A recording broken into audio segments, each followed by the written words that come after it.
What's up, Yankees universe? KOD Nation, stand up. And all you Degens, wake up and get your coffee.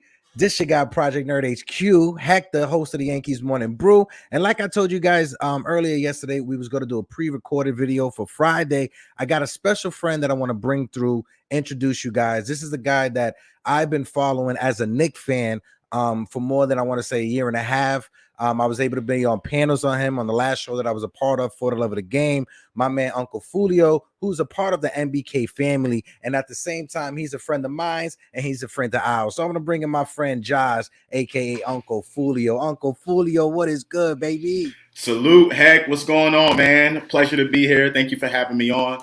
To preach to some of y'all Yankee fans, let y'all know what's going on. You know what I mean? Oh, already. It hasn't even been 60 seconds, bro, and you're already coming in with the subtles. Oh, but yeah. Uncle Foolio, bro. Like I said, I've known you for the past year and some change or whatever. But to the people in the chat that's going to be watching this, to the people viewing it on the Knights of Dejan channel, let them know about you, how you got into this content business that you're in right now, and where they can find you. Absolutely, man. Yeah, I mean, it's wow, it's been a journey. I actually started doing this during COVID, right in the middle of COVID. You know, I'm active duty military. So during COVID, I was home and I couldn't do anything, really couldn't find myself doing anything. So I decided to get on YouTube, and that's when I discovered Sim, creator, founder of Nothing But Knicks. And I would call into the shows and just express my opinion. And people didn't like my opinions very much. So I was like, you know, what if I be a part of the panel? And Sim was gracious enough to let me on, and the rest is history. I've been doing it, going strong for the past couple of years now, 2 years, I would say. And yeah, it's just been, you know, pretty good. Can't complain, man. Yeah. I think we've all got our start when it comes to jumping into the content creating business around the time of the pandemic, especially when you home, you got nothing to do, you're on YouTube and you're seeing all these different content creators. Sims was somebody that I stumbled upon as well at the beginning. Uncle Freezy was the first panel that I was ever to get on, just like with you when it comes to Sim. And I always joke around. I come from the Uncle Freezy tree of content creators, just like you with Sims. And it's great that those two guys have been a staple. Sims more because he's been doing a bit longer in the community and not gatekeeping, right? Allowing other people to come onto the panel, express their feelings, and always looking out to help people also grow their business and not wanting to keep it to themselves. Absolutely. I mean, Sim is a real cool dude. I used to call in the Sim show. I was on Freezy's panel for a bit. I also called in the Nick Fan TV. You know, all those are, you know, pretty much like the three Nick podcasts that I would follow. And Sim was probably the only one, him and Freezy, but Sim was the main one to allow me to express my controversial opinion, right? Because, you know, a lot of fans sometimes, you know, and fans are just people in general, they like to listen to what they agree with, right? You know, whether it be politics, whether it be sports. And me, I always had an opinion. I was always against the grain, against the majority, the consensus of the fan base. And Sim was very, you know, he allowed me to express my opinion. You know, always argue it, always have something to say, and you know, allow me to defend my opinion and give my take. So I really, big shout outs to him and big shout outs to Freezy as well for allowing me to come on there. Yeah, and you know, it's you're being knowledgeable. You're not just one of these fans or someone who gets on a panel that just likes to, you know, I'm gonna talk louder than you, so if I'm louder, I'm right. You know, that's what a lot of the debate lords come from. But you know, I always look at, you know, when you got the mainstream outlets that are out there like ESPN, Fox, FS, all of them or whatever, when you look at their analysis that are on the show that are doing it, that weren't professional athletes, and you look at their resume, you come to find out that they're just failed actors that took a journalism course as a secondary option because they weren't able to make it in Hollywood. So when you have these new forms of media that is coming out there, shout out to Draymond Green who coined that term or whatever, but when you have the new media that's coming out there that's actually powered by the fans, that is literally just a lot of passionate fans, where do you see this form of media heading in the near future? So I'm going to push back on that just a little bit, just slightly, because I don't think majority of the people on ESPN are just people who took a journalism course. They've been in the industry for a very long time. Stephen A. Smith being one of them. You know, he's very controversial in some of the stuff he says. He's a little bit over the top, right? But who isn't, right? Who isn't these days? I think this new form of media is there to supplement what is already there, right? So we can hear from the fans directly, the direct-to-consumer relationship. We can hear directly from the fans because the people that make these podcasts, yourself, myself, Sim, Freezy, all those podcasters out there, we're fans first. Right. And we give our takes and we give a platform to some of the fans that come on there who can't go onto an ESPN. Right. But I still think the big media networks are important. I think journalism and independent media is important. And I think this is just a piece to supplement what is already out there, not to replace it, if that makes sense.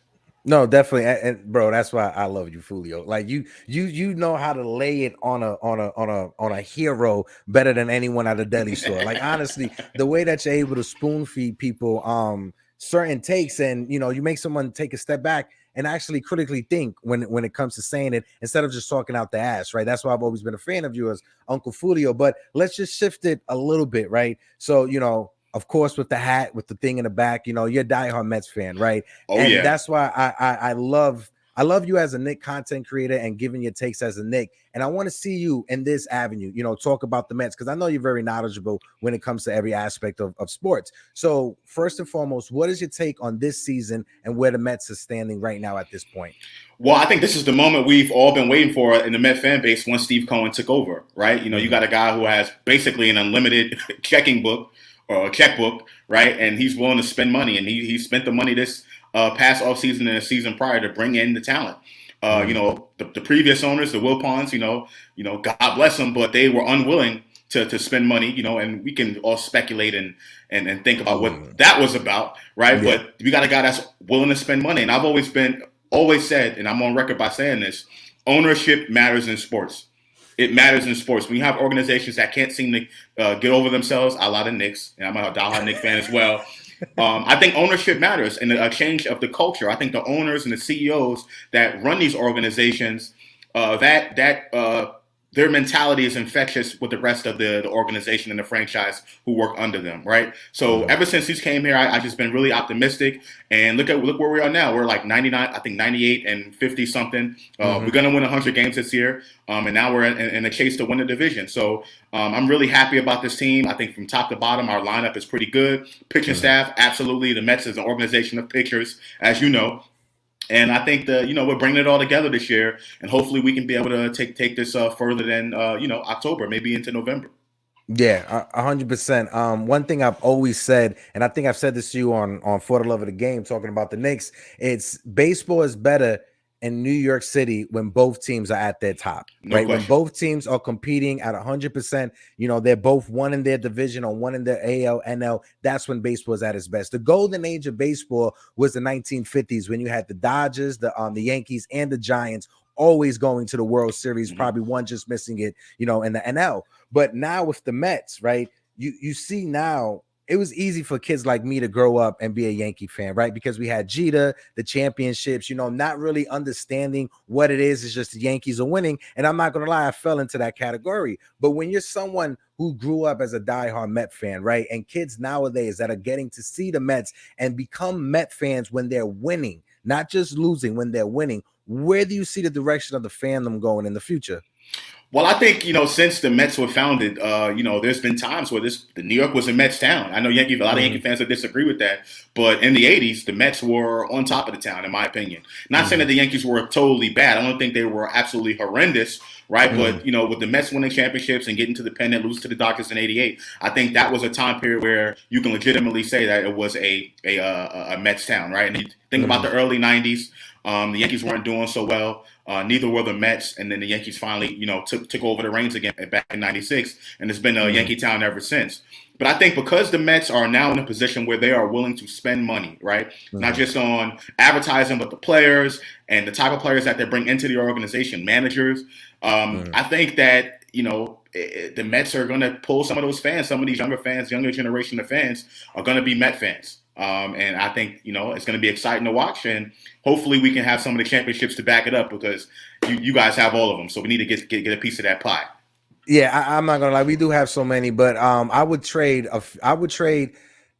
2009 and the dynasty era championships just for one Knicks championship. I'm not gonna lie.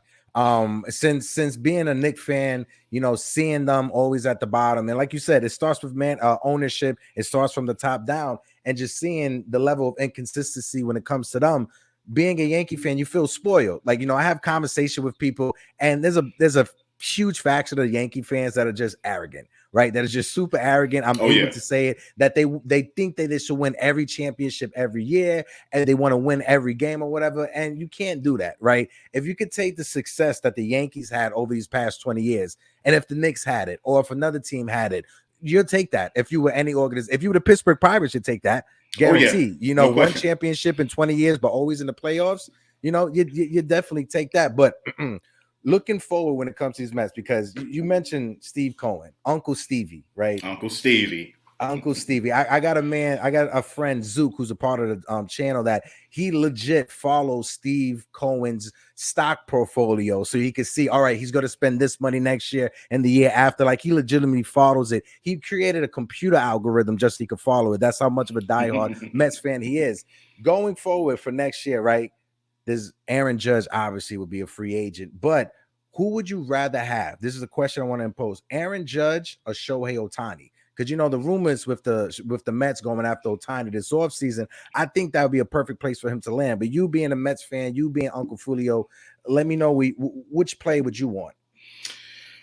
That is a tough question. Let me just say, Aaron Judge right now is the best player in baseball. I just think right now, I think he's going to win the MVP. Not throwing any shade or anything to anybody else. But I think, he's going to win the Triple Crown. I think if it all works out, I think that'd be legit. I think Aaron Judge is the best player in baseball right now. But I'm going to go with Ohtani for the future. And so the simple fact is Ohtani's younger. Mm-hmm. He's younger. He can hit and he can pitch. Right, he can do both of those things, and we're talking about now in the era of baseball where there is no more pitchers hitting. Right, the pitchers now no longer in the National League are pitchers, hitting in that ninth spot, that non-hole or whatever. So I'm going to go with Ohtani. I believe he is going to be the future of the game. We have never seen anything like this in our lifetime, if not ever. A pitcher who can legitimately win a batting title. You know what I'm saying? And he can throw 90 plus miles per hour.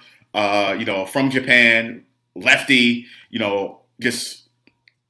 throws right, bats left, I think it is. Like, it's just amazing to watch him. I think the future of the game is in Shohei Ohtani's hands. I know it's a bit controversial, but he can do it all. And I think I would rather have him moving forward than Aaron Judge. You wouldn't be called Uncle Foolio if you didn't put out a controversial take. But I agree with you. Even though I'm a Yankee fan, right, this year, Aaron Judge has probably been the most valuable player in all of baseball. But I could say when it comes to, like, being the most talented player, you got to give it to Shohei Ohtani, because he does both. Like you said, he's younger as well. And when you look at him, if he's healthy, and that's what you have to count on, if he's healthy, you have an all-star at both positions, as a hitter and as a pitcher. He could he'll definitely be the ace on the Yankees staff with the Mets behind the Grom. And if you got, Scherzer, and if you guys could retain the Grom, which I probably will, but if you have the Grom, Scherzer, and Ohtani as a 1-2-3, it's over. Like, that's basically cheating. You're basically cheating right there. Right, exactly. And I would love to have him. I don't think the Angels, I think they're selling their franchise now. Right? I think they're up for sale right now. So I don't think Ohtani's gonna be around there for long. Mike Trout, same thing. I know he's under contract for a long time. But I definitely would love that 1-2-3 punch. I think that's great, and I think it just adds on to the Mets' legacy of pitching, great pitching. And Ohtani definitely will help us moving forward. And I think that's a plus in any type of playoff series, wild card round, divisional series, all of that stuff come playoff time. Having 1-2-3 like that, that's going to be crazy. Yeah. In 2022, the feeling when it comes to Edwin Diaz for Met fans, right? Edwin Diaz, I compare him to Julius Randle, right? Because when the Knicks first got Julius Randle, everybody, okay, young prospect coming up or whatever, high draft pick. Same thing with Edwin Diaz, phenomenal rookie year and stuff like that. Julius didn't have that success, I understand. But it's been hit or miss, because Julius had that all-star season, and now Edwin Diaz is having such a great year. What's your ultimate feeling on Edwin Diaz? And is this somebody you want to invest in as a closer going forward in the future? Well, I think having a closer is important, right? I think having a closer is important. I think Edwin Diaz probably will get the biggest contract of any closer has ever gotten in history. When you add up the fact that it's the Mets and the type of season that he's coming off of, or he will be coming off of, I would definitely invest in Edwin Diaz. You need to have a closer to close games out in baseball. That's just a reality situation.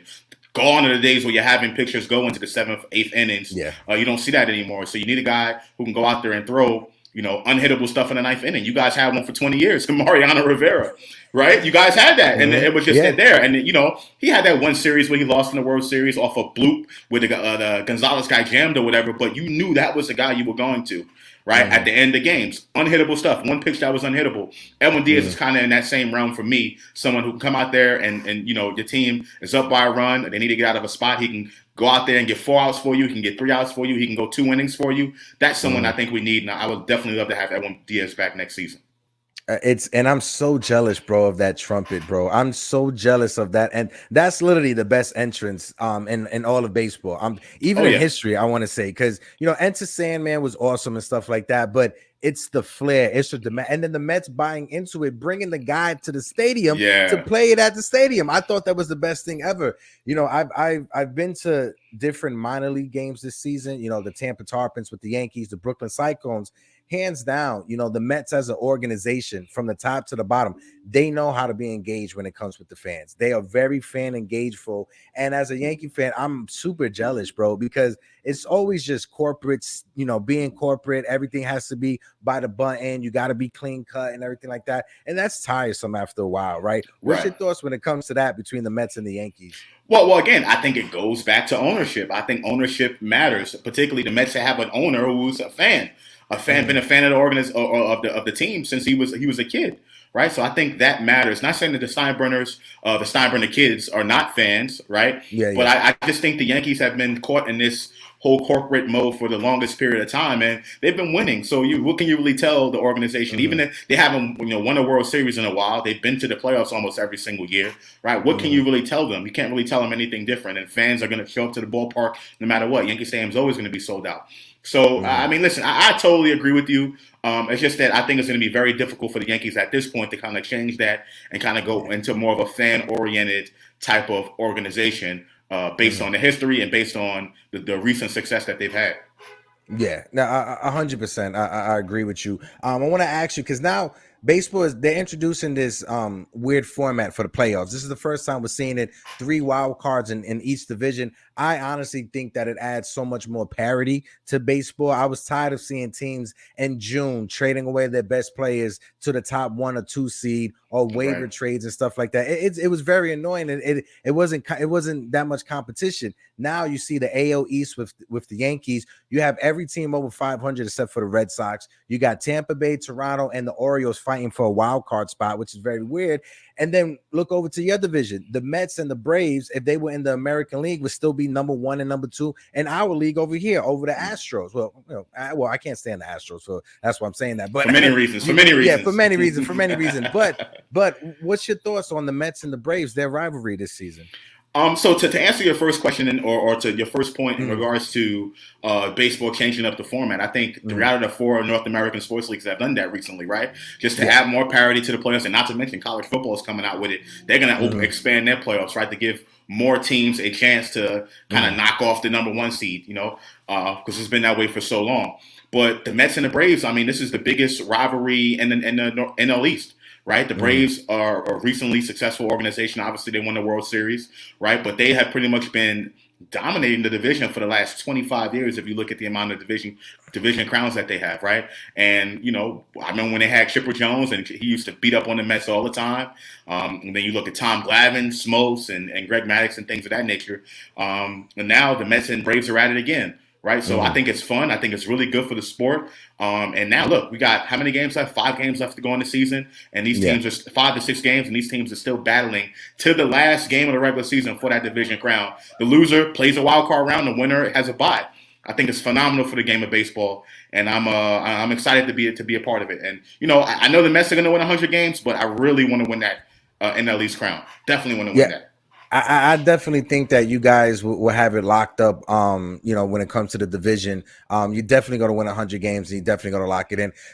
You guys have Buck Showalter, right? Buck Showalter, to me, he is the best manager in all of baseball. He needs to be NL Manager of the Year. I'm super jealous because I wanted Buck Showalter as the manager of the Yankees. But when it comes to the Yankees, again, it all falls back to wanting to be corporate, wanting to be now this new age analytical style of things. Buck Showalter, he embraces it, but at the same time, he still goes with his gut feeling. What's your thoughts of Buck Showalter as a manager so far this year?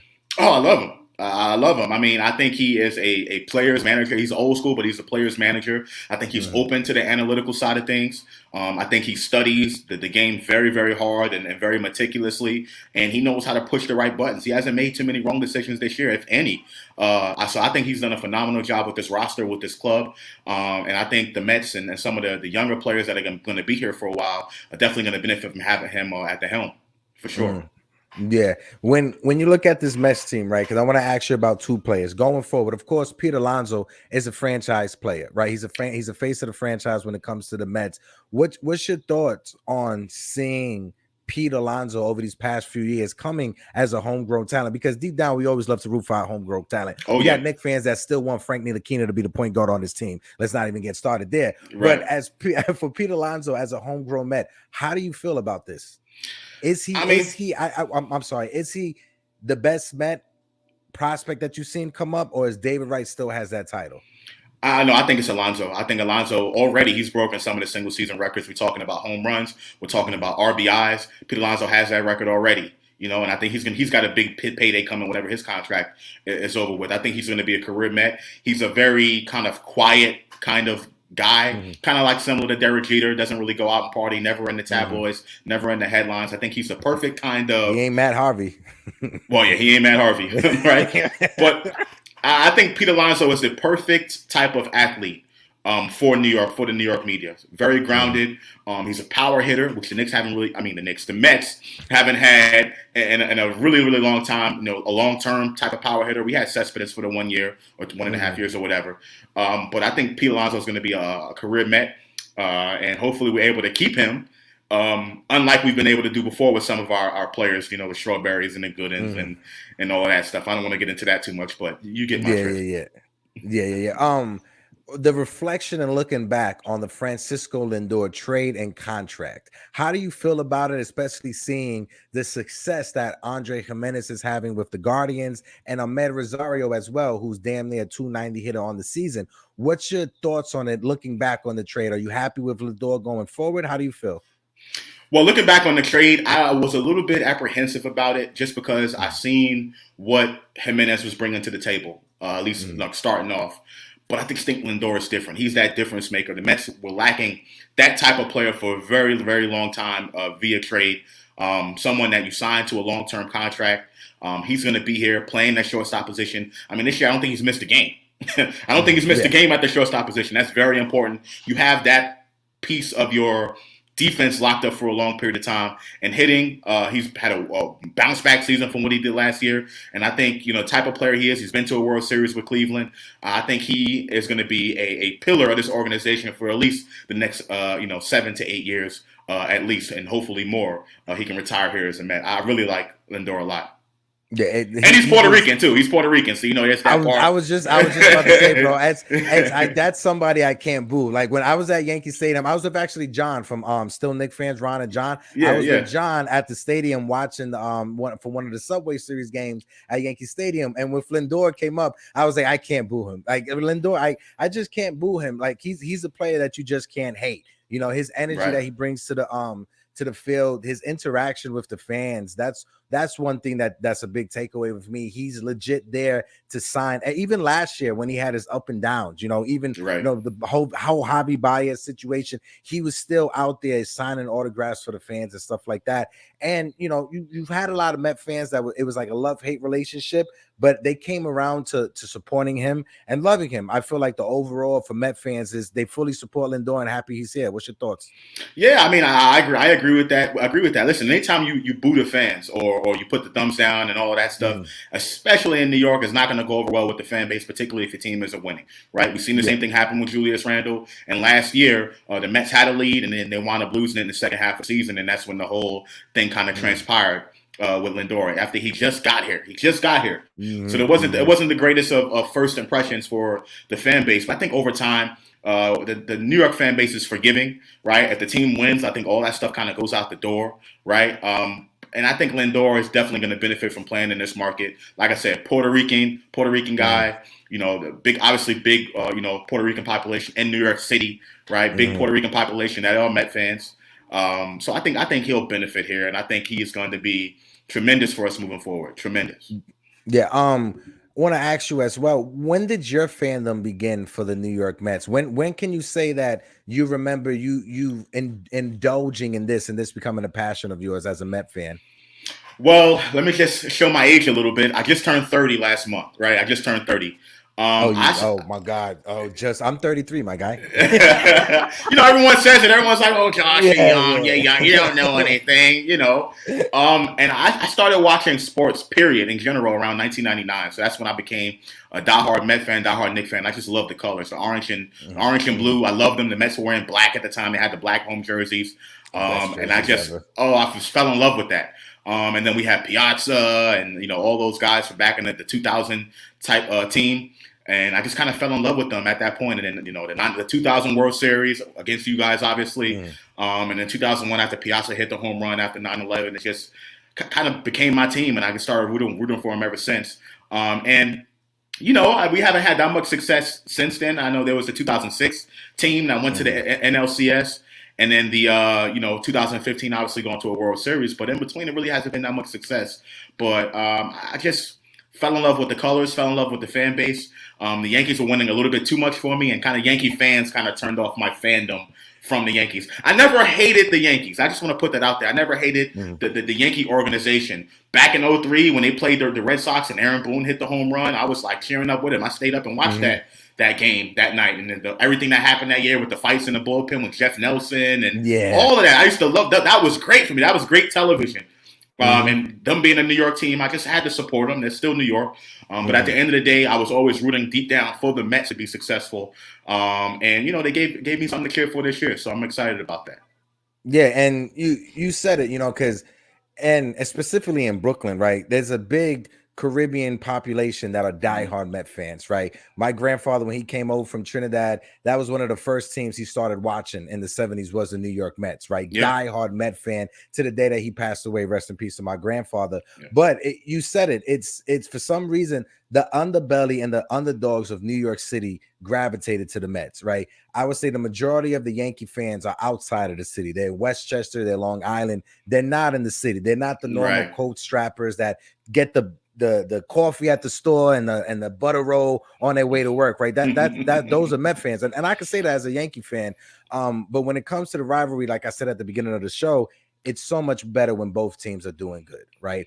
Because I remember back in high school in 2005 when you guys got Delgado, Bladuca, Beltran, that entire team, and even though that happened in the World Series against the Cardinals, I still think that was a ball. I don't think that was a strike that went right through. Ooh. But that feeling back then, it just felt a lot better. It's what the Knicks felt when we were in the playoffs for that series against Atlanta. It's just a different feel to the city. It's just a different vibe. What's your take on it, real quick before we? Yeah, the Mets. The Mets are the underdog franchise. Obviously, when you play in a town with the Yankees, right? 26 world title, 27. Sorry, excuse me. I didn't mean to mess it up. Come on. I didn't mess it up.